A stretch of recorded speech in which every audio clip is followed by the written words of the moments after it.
My name is Alara Vance. For the better part of 3 decades, my world has been one of quiet contemplation, contained within the scent of old paper and dust motes dancing in the slanted afternoon light. I live in Roslindale, a small, leafy neighborhood in Boston that feels more like a village than a part of a bustling metropolis. My home is a modest clapboard house, painted a shade of gentle periwinkle, with a garden that is more enthusiastic than it is orderly. Here, I have written my books, tomes on architectural philosophy and urban humanism that, to my perennial surprise, have found their way onto the syllabi of universities I only ever dreamed of attending. Here, I raised my son, Liam. Liam is the steady rhythm beneath the quiet melody of my life. He grew up with the smell of my tea and the sound of my fingers on the keyboard as his lullaby. He inherited my love for the bones of a city, the stories told by brick and stone, but he possesses a modern vision I can only admire. While I find beauty in the past, in the preservation of a city's soul, Liam dreams of its future, sketching skylines that reach for the clouds. His talent, a brilliant, burning thing, had carried him to the prestigious Northwood Institute of Design, a world away from our quiet street. And in that world, he had met Amelia Harrington. From Liam's descriptions, carefully edited for my benefit, I had pieced together a portrait of the Harringtons. They were a dynasty of steel and glass, their name, Harrington Developments, emblazoned on half the new, gleaming towers that had colonized Boston's Seaport district. Their patriarch, Alastair Harrington, was a man who saw the city not as a living organism, but as a portfolio of assets to be maximized. Liam, my gentle, brilliant son, was in love with his daughter. "Mom, you'll come to the awards gala, won't you?" He'd asked me over the phone a month ago, his voice tight with a mixture of pride and anxiety. My final project won the Copley Medal. It's a big deal. "Of course, my love. I wouldn't miss it for the world," I'd said, my heart swelling with a fierce, protective pride. "The Harringtons will be there," he added, the words dropping into the conversation like stones in a placid pond. "Amelia's really excited for you to meet them." I smiled into the receiver, though a familiar, quiet ache settled in my chest. I knew my son. I knew he was worried, not that I would be unimpressed by them, but that they would be profoundly unimpressed by me. In their world of sharp edges and glossy surfaces, I was a worn, soft-cover book, my value not immediately apparent on the spine. "It will be lovely to finally meet them," I'd assured him, and we'd left it at that. Now, standing in the cavernous, hypermodern atrium of the Northwood Institute, I felt a strange sense of displacement. The building itself was a monument to the kind of architecture I had spent my career critiquing. It was all soaring glass walls, exposed steel beams, and polished concrete floors that reflected the cold, white lights from above like a frozen lake. It was technically brilliant, impressive in its scale, but it felt like it was holding its breath, devoid of the gentle sighs and whispers of a space that had been lived in, loved in. I had chosen my attire with care, a simple, dark green dress of soft wool, a silver pendant shaped like a ginkgo leaf that Liam had given me years ago, and a pair of comfortable, well-loved leather flats. I was neat, I was presentable, but in a room shimmering with designer labels and glittering jewels, I was undeniably, irrevocably plain. A young man in a crisp black uniform offered me a glass of champagne from a tray. "First time at a Northwood gala?" he asked kindly, his smile genuine. I returned his smile, feeling a flicker of warmth in the chilly room. "Something like that. My son is one of the student award recipients." "That's wonderful." "It's a tough program." "You must be very proud." "I am," I said, and the simple truth of the words grounded me. "More than he knows." I found a quiet corner near a towering wall of glass that overlooked the twinkling expanse of the city. I watched the crowd, a flowing river of Boston's elite. I saw academics preening for donors, architects networking with developers, and the polished, brittle smiles of people who understood that every conversation was a transaction. And then I saw them. The Harringtons moved through the room as if they owned it, which, in a way, they probably did. Alastair Harrington was exactly as I'd pictured him, tall, impeccably dressed in a tailored suit that likely cost more than my car, with a silver mane of hair and a predatory stillness. Beside him, his wife, Eleanor, was a vision of sculpted perfection, her diamonds catching the light with every precise, deliberate movement. And between them, looking both radiant and impossibly fragile, was Amelia. She was beautiful, with her father's sharp features softened by a youthful grace. She clung to Liam's arm, her laughter a little too bright, her eyes darting around the room as if constantly assessing her audience. Liam caught my eye from across the room and gave me a small, nervous wave. I nodded back, a reassuring smile on my lips, hoping it reached him, hoping it told him that I was fine, that we were fine. Before he could cross the room, Amelia said something to him, her perfectly painted lips close to his ear. He hesitated, then nodded, and they were swept away into another conversation. I understood. It was their night, their world. I was content to be a satellite, orbiting from a safe and quiet distance. I turned my attention back to the city skyline, tracing the silhouettes of the buildings I knew so well. The elegant spire of the old North Church, the solid, reassuring bulk of the Custom House Tower, and the new, jagged glass structures that bore the Harrington signature. They were like foreign objects grafted onto the city's familiar skin, shouting their modernity while the older buildings whispered their history. My work wasn't about stopping progress, but about encouraging a conversation between the past and the future. Mr. Harrington's buildings didn't converse, they lectured. "Excuse me, are you with the catering staff?" The voice was melodious, but threaded with an unmistakable strand of steel. I turned to find Amelia Harrington standing before me, her expression a careful blend of polite inquiry and subtle dismissal. "I'm sorry," I asked, my voice even. "I saw you speaking with one of the waiters earlier," she explained, her eyes flicking over my simple dress. "The head of catering is looking for someone to handle the private reception room for the keynote speaker. It's just through there." She gestured vaguely with a slender, manicured hand towards a service corridor. The air seemed to still around us. I could feel the polite curiosity of a few nearby guests turning in our direction. For a moment, a flash of hot anger pricked at me, not for myself, but for the casual, unthinking cruelty of it. The assumption that my quiet presence, my simple attire, could only mean I was there to serve. But the anger receded as quickly as it came, replaced by a profound, aching sadness for this young woman who had been taught to see the world as a hierarchy of value, to categorize people at a glance. "Amelia," I said, my voice soft. Recognition flickered in her eyes, followed by a wave of something more complex, confusion, perhaps a hint of embarrassment, but it was quickly masked. "Oh, you're Liam's mother." "Alara." "Of course." Liam pointed you out. Her smile was stretched thin. "I'm so sorry, you were standing so quietly over here, I just assumed." "It's quite all right," I said, and I meant it. Her assumption was a reflection of her world, not of my worth. "It's a beautiful view from this spot." "Yes, it is." She was flustered, searching for a way to reset the encounter. "Liam is so looking forward to you meeting my father. Daddy, come over here." Alastair Harrington detached himself from a conversation with a city councillor and glided towards us, his gaze sweeping over me with the cool, appraising look of a man pricing real estate. "Daddy, this is Liam's mother, Alara Vance," Amelia said, her voice regaining its composure. "A pleasure," Alastair said, his handshake brief and firm, a perfunctory gesture. He didn't truly look at me. His eyes were already scanning the room for his next, more important engagement. "Vance. Any relation to the old Boston Vances? Shipping, I believe." "No," I replied calmly. "My family were librarians and school teachers." The single syllable was weighted with dismissal. It was a full stop, an end to a line of inquiry that had yielded nothing of value. He turned to Amelia. "Darling, Julian Croft has just arrived. We must go and say hello. It was nice to meet you, Mrs. Vance." He had already demoted me from Alara to a formal, generic title. He steered Amelia away, leaving me in the wake of their self-importance. I watched them go, a familiar ache in my chest. It wasn't about me.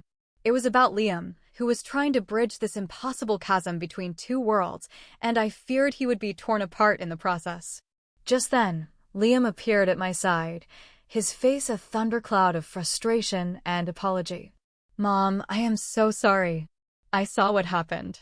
I was stuck with Dean Holloway and—" I placed a hand on his arm, feeling the tension vibrating through him. "Liam, breathe. It's nothing. It's not nothing, Mom. The way they just looked through you. The way she thought you were a waitress." His voice was a low, furious whisper.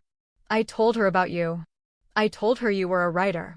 It's like it didn't even register." "Perhaps it didn't," I said gently. "In their world, a writer might be a society columnist or someone who pens press releases. The word may not carry the same weight for them as it does for us." I looked into his eyes, trying to pour all the love and reassurance I could into my gaze. "This is your night, my love. You have earned this. Do not let their smallness diminish your achievement." He took a deep breath, his shoulders slumping slightly. "I just want them to see you. To see who you really are." "They will," I said, a quiet certainty settling over me. "Or they won't. Either way, it doesn't change who I am. Or who you are." Before he could respond, a bell chimed, signaling the start of the ceremony.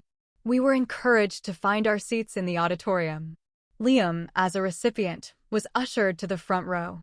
I found a seat in the middle, a quiet observer once more, nestled between the wife of a prominent engineering professor and a junior architect from a downtown firm. The opening remarks were a predictable blend of self-congratulation and donor acknowledgement. Dean Holloway spoke at length about the Institute's commitment to shaping the future of the urban landscape, a phrase that sounded grand and hollow at the same time. The Harringtons were thanked effusively for their transformative gift to the new West Wing, and the camera panned to them in the front row. Alistair gave a gracious, regal nod. Then, the student awards were presented. When Liam's name was called for the Copley Medal, my heart felt like it would burst. He walked onto the stage, so tall and handsome in his dark suit, his face lit with a mixture of disbelief and pure joy. He accepted the award, shook the dean's hand, and as he turned to walk off stage, his eyes found mine in the crowd. He smiled, a real, unburdened smile, and in that moment, the entire cavernous, cold room fell away. There was only my son, my brilliant, wonderful son. After the applause for the student achievements faded, the dean returned to the podium. "And now," he boomed, his voice resonating through the auditorium, "it is my distinct honor to introduce our keynote speaker. A man whose work has redefined the dialogue between architecture and humanity, whose structures are not merely buildings, but poetry in concrete and light. Please welcome the visionary architect, Dr. Julian Croft." An elegant, silver-haired man with kind, intelligent eyes and a warm smile walked to the podium. There was a respectful, almost reverent hush in the room. Even Alistair Harrington sat a little straighter. Julian Croft was a legend, a Pritzker Prize laureate whose work was known for its profound empathy and connection to place. He was, in many ways, the antithesis of everything Harrington Developments stood for. Dr. Croft adjusted his spectacles and looked out at the audience. "Thank you, Dean Holloway. It's an honor to be here, to see the bright future of our craft in the faces of these talented young graduates." His voice was like his architecture, calm, thoughtful, and beautifully constructed. He spoke about the responsibility of the architect, not just to the client, but to the community, to the silent, unseen people who would live and work and walk in the shadows of the buildings we create. "We are taught to worship the new," he said, his gaze sweeping the room. "The sleek, the shiny, the monumental. We are seduced by the siren song of the skyline, by the power of the tower. But we often forget that the true soul of a city is not found in its heights, but in its spaces, the small parks, the sunlit benches, the walkable streets, the thresholds where public and private life meet and mingle."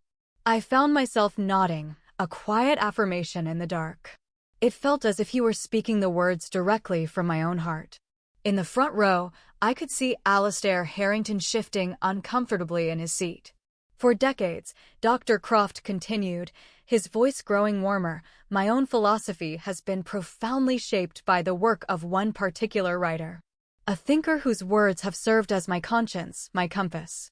She taught me, and an entire generation of architects, to look past the facade and find the human story within. She taught us that a building's most important measurement is not its height in feet, but its generosity of spirit. A murmur went through the audience. I felt my heart begin to beat a little faster. Her seminal work, The Grammar of Dwelling, is more than a book. It is a manifesto for a more humane world. She argues that we must build not just for commerce or for ego, but for connection. That our structures should be an embrace, not an imposition. I could see Alastair Harrington lean over and whisper something to his wife. Amelia was looking at the stage, her expression rapt and uncomprehending.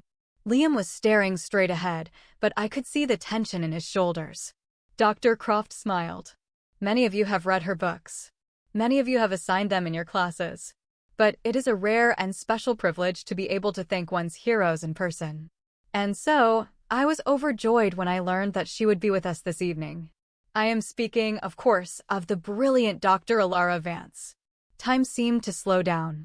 A spotlight operator, guided by a frantic gesture from the dean, swung a beam of light across the audience, searching. Dr. Croft's eyes scanned the rows. Dr. Vance, I believe you are here tonight?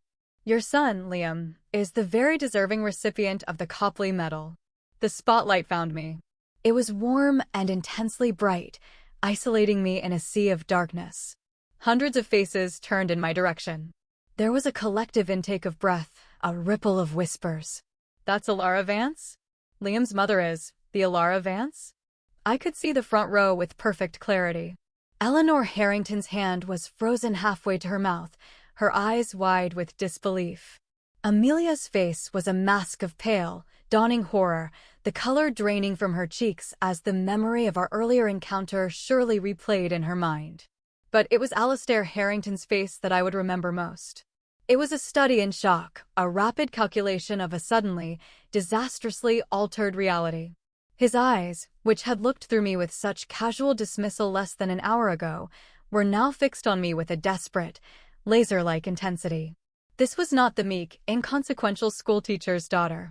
This was the one person whose intellectual and moral authority stood as the greatest obstacle to his firm's most ambitious and controversial project, the Seaport Spire, a monolithic luxury tower that a coalition of community groups and preservation societies, citing my work, were fiercely opposing. This was the woman his firm had been trying and failing to get a meeting with for 6 months. Dr. Croft, oblivious to the drama unfolding, beamed at me. Please stand up, Alara. Let us all show our appreciation. Slowly, I rose to my feet. The auditorium erupted in applause, warm, genuine, and resounding. I looked at Liam. He was already on his feet, his face alight with a fierce, incandescent pride. He was not just clapping, he was beaming, his love for me a tangible thing that reached across the distance and wrapped around me like a shield. I inclined my head towards Dr. Croft in a gesture of thanks, my gaze calm, my heart steady. I did not look at the Harringtons. I didn't need to. In the brilliant, unforgiving light of the stage, everything had been laid bare. The rest of the evening unfolded in a surreal haze. As soon as the ceremony concluded, a tide of people turned towards me. Deans, professors, architects I had only known by reputation, they all wanted to shake my hand, to tell me how much my work meant to them, to ask my opinion on this project or that theory. I was no longer an anonymous woman in a plain green dress. I was an intellectual landmark, suddenly illuminated on their map. Through the crowd, I saw Liam making his way towards me, his Copley medal gleaming on his lapel. But he was intercepted by a frantic-looking Amelia. Her perfectly composed facade had crumbled, leaving behind a young woman who looked lost and terrified. She clutched his arm, her words a desperate, low murmur that I couldn't hear but could easily imagine. Alastair Harrington was navigating a different kind of storm.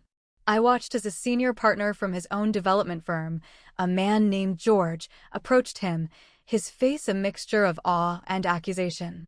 Alastair, You know Alara Vance personally? Her son is practically your future son-in-law? Why didn't you say anything?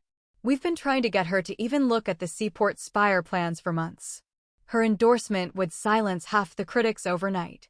Alistair's smile was a tight, painful grimace. It's a recent development, George. We've been giving the young couple their space. He was sweating, a fine sheen of perspiration on his brow. The master of the universe had lost control of his narrative. I excused myself from a conversation with a gushing professor and found a quieter alcove, needing a moment to breathe. The sudden shift in my perceived value was dizzying, a stark illustration of the very hierarchies I rode against. Nothing about me had changed in the last hour. I was the same woman. But the world, or at least this small, influential corner of it, was now treating me differently. A moment later, they found me. Alistair, Eleanor, and a pale, trembling Amelia. Liam was with them, his expression grim, his hand resting protectively on my arm as if to shield me. Dr. Vance, Alistair began, his voice stripped of its earlier condescension and replaced with a strained, artificial warmth. Alistair Harrington. I'm afraid we got off on the wrong foot earlier. A terrible misunderstanding in a crowded room. There was no misunderstanding, Mr. Harrington, I said, my voice quiet but clear. You saw a woman who did not appear to belong to your world, and you dismissed her. Your daughter saw the same woman and assumed she was there to serve. The assumptions were yours, and they were quite clear. Eleanor Harrington stepped forward, her smile as brittle as spun glass. Now, Alara, may I call you Alara? I'm sure Amelia is mortified. She's just a girl. She meant no harm. I'm not a girl, Mother, Amelia whispered, her eyes filled with tears. She looked at me, her shame a palpable thing. I'm so sorry, Dr. Vance. What I did was horrible. There's no excuse. Her apology, raw and unadorned, was the first genuine thing I had heard from any of them all night. I looked at this young woman who had been raised to be an ornament, a reflection of her family's wealth and power, and I felt a pang of empathy. The question is not what you want from us, Alistair blustered, misreading the silence, falling back on the transactional language he understood. Our foundation would be very interested in supporting your research. And about the Seaport Spire, I'd love to walk you through the plans personally. We've incorporated a significant amount of public green space at the base. He was trying to negotiate, to buy his way out of a social deficit. I held up a hand, and he fell silent. Mr. Harrington, I said, my voice gentle but firm. You seem to believe this is about your building. It's not. I have declined to review your plans 6 times because they are antithetical to every principle I hold dear. Your project is an act of architectural arrogance. It will cast a literal and metaphorical shadow over a historic neighborhood, displace a community, and offer nothing back to the city but another monument to wealth. Adding a patch of grass at the bottom does not change its nature. Alistair paled. Eleanor gasped softly. I turned my attention to Amelia. Your father's buildings are not the problem. They're a symptom of the problem. The problem is a way of seeing the world that measures everything in terms of monetary value and status. A world that teaches you to look at a person and see only their price tag. I took a step closer, my voice softening. You want to know what you can do? It has nothing to do with me. It has to do with you. And it has to do with Liam. I glanced at my son, who was watching me with a quiet, steady pride. Liam fell in love with you, Amelia. But he is a part of my world, a world where worth is measured in character, in empathy, in the quiet, diligent work of creating something beautiful and true. Can you understand that world? Can you live in it? I want to, she choked out, tears now streaming down her face, ruining her perfect makeup. I just don't know how. This was the moment. Not a victory, but an opening. A crack in the facade. Then learn, I said, the word a gentle invitation, not a command. Stop looking at the skyline and start looking at the street. Put away the society pages and pick up a history book. Spend a Saturday not at a brunch on Newberry Street, but walking the Freedom Trail. Sit on a bench in the public garden and sketch the people you see. Talk to them. Learn their stories. Find the soul of the city your family is so intent on changing. Do it not to impress me or to win back Liam. Do it for yourself. Discover if there is more to Amelia Harrington than just a name and a trust fund. I let the words hang in the air. I had not offered forgiveness, but a pathway. A difficult, unglamorous, and deeply personal one. Eleanor looked horrified. That's absurd.